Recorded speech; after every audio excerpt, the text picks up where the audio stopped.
to listen, live and on demand. Let's look at the live part first. The Public Radio Player lets you take your favorite public radio stations and programs with you wherever you go. This app transforms your iPhone or iPod Touch into a radio with hundreds of news, culture, and music streams to choose from. Let's take a quick tour. On the Public Radio Player, there are 2 ways to listen, live and on demand.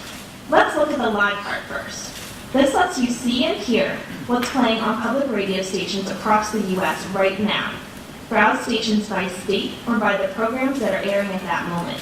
Use the alphabetical navigation on the right side to get to something faster. The Local tab uses your current location to tell you which stations are nearby. When you select a station, its live stream starts playing immediately.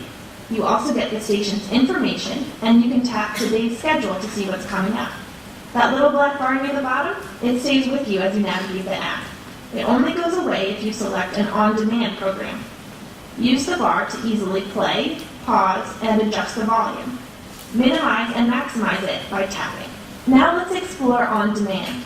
Say you really like a new show you found.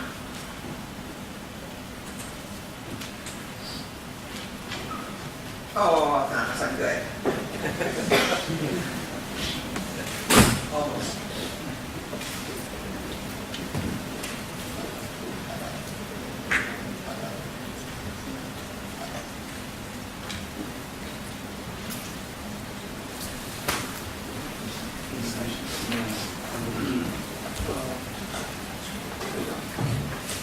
Thank you. So, Public Radio Player. The goal is to bring public radio to where people actually are, which is on whatever screen they're currently looking at. So if they're not if they're not listening to public radio anymore, if they're plugged into their iPods, if they only want to listen to it when they want to hear it, well, come to them. Now, this has actually been a huge problem because within public radio to accomplish this, because public radio stations do not want people listening on their iPods. The radio station managers want them to tune into the radio station and the local radio station. So it took a lot of work within the organization called Public Radio Exchange to get the stations to agree to do something that makes excellent sense from a user perspective, because there's a real conflict between the radio station's desires and the user's desires. So eventually, I think what's going to happen is that the radio stations are going to have to figure out how they're important to users in some other way than airing national programming, which they can get in lots of different ways. Could public media look like Patchwork Nation? Now, Patchwork Nation is, you can just Google Patchwork Nation to find it. This is a mix of different organizations providing really kind of traditional journalism. It's a news analysis site. It breaks down population, it breaks down demographics in the United States and shows you in any particular area what are the characteristics, the dominant demographic characteristics of that area. It was created in a partnership. The Christian Science Monitor is a national newspaper, plus NewsHour, which is a national television program, plus broadcasting stations, public broadcasting stations, which are local, plus bloggers. And the combination of all of them could synthesize this information. So the idea is to take partnerships in different kinds of media in order to get information that no single one of them could provide.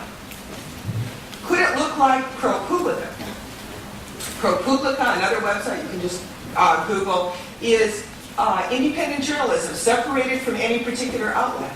It's 35 journalists in Manhattan who are working for a nonprofit that's paid for by a foundation, and they basically hawk their stories. They sell their stories to whatever outlets will carry them. Could it look more like Open Congress? Open Congress is one of many watchdog sites. It's a very comprehensive watchdog site. It gives you a bunch of tools to be able to follow what specific bills are, what legislation is moving through Congress. It tells you where it is, who else is following it. It helps you bond with the other people who are following it. You can do everything on this site that Eric was talking about being able to do with the toilets. Could public media look like Thousand Kites? Now, this is a project to share the stories of people in prison and their loved ones. Many of those people charge that there are civil rights violations going on in prisons and that discussion needs to be more open. These are all U.S. examples. The goal is to create here greater awareness and capacity to act within communities, both local and virtual, on the issue of criminal justice reform. Now, this is interesting in terms of showing a mix between amateur and professional. This started out at a regional arts center called Appalshop in the middle of Appalachia, one of the poorer regions in the United States. It is a place where a new super maximum security prison recently opened. Appalachia is a place where a lot of country music originated. The music station played a lot of country music. When these urban people of color moved into the prison, they were listening to this radio station and it drove them crazy. They hated the music. And they wrote in to the station and they said, would you start playing some rap, some music we can like?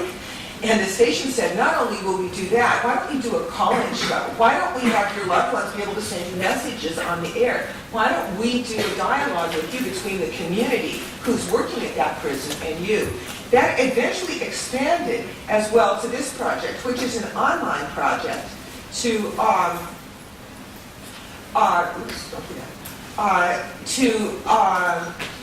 share these stories. And if you go to their website, which we are not going to do,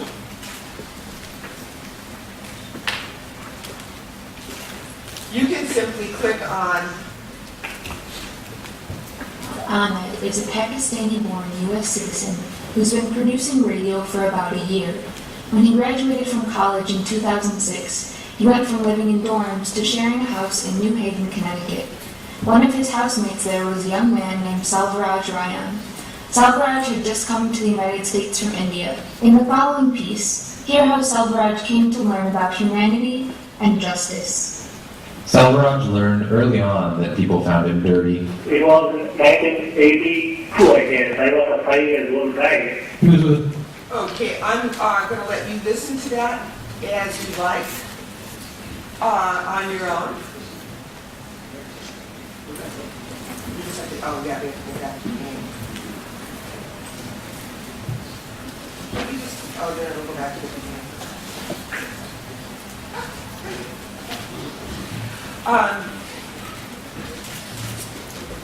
As you might have guessed, I'm moving here from the most traditional media and the most closed applications to more and more open and more participatory. This is an example of an extremely participatory platform. It's called Ushahidi, which is Swahili for testimony. Now, this is a platform that allows you to crowdsource crisis information. This is another example of what public media might become tomorrow. It's actually what public media is like today in some places. This allows anybody through text messaging using a mobile phone or email or on the web to submit crisis information. It's open, it's citizen-run, it's against centralized news authority, and it's spontaneous. So this is a public purpose that's completely separate from any government role, and it's done on a purely volunteer basis. So Ushahidi is the tool, you fill it with your content. What you're seeing on the screen is an example of where during the Israeli incursion into Gaza, where there were Israeli bombings. So here you have reporters not being allowed into Gaza.